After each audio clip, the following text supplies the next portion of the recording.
What is the best way to onboard more people on Web3? Something that they're already familiar with, right? And that something for me is games.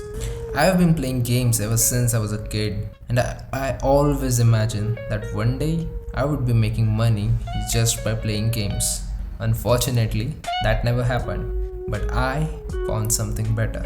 I found a passion and a skill to create games that people would love to play.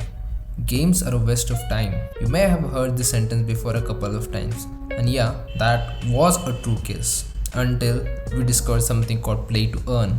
It's basically where you get paid to just play games that you would normally play for free.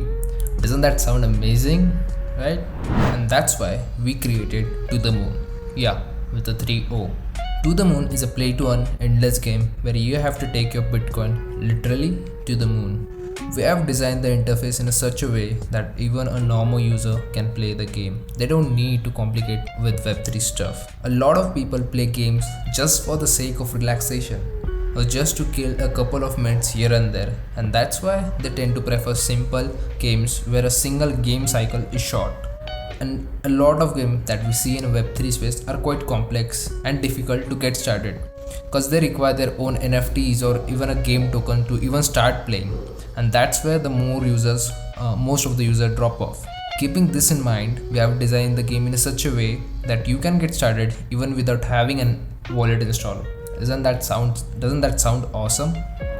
We spend most of our time thinking about how can we make this game more attractive, engaging and fun by making these features like supercharge jump and figuring out the perfect scoring factor so that to keep our users engaged. So in our games we have something called as daily tournaments.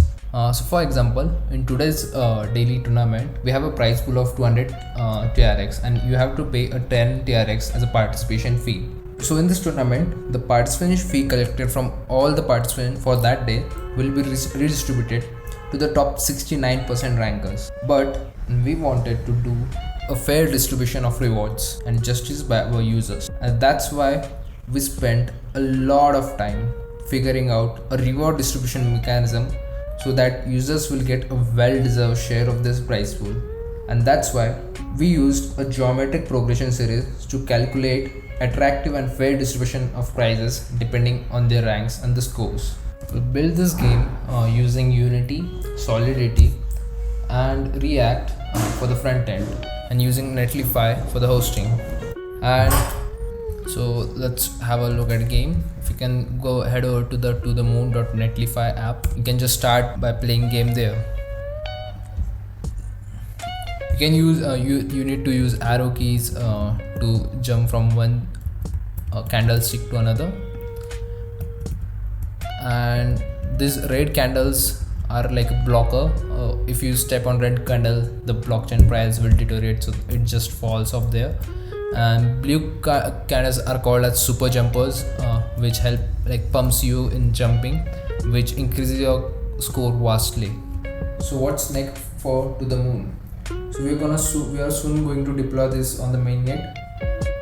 We will try to market this game to as many people as possible so that they can take advantages of this play to earn. We are going to create an app for the same game using Flutter so that you can play it from mobile. We will also work on adding more features to the game, like super jumps. In the places of super jumps, there will be something kind of elon tweets. On elon tweets, basically it will give boost to the prices of Bitcoin and hence your scores will boost. And for going down, SEC comes out with some kind of regulations that will decrease your score, something like that sort of features. Stay tuned.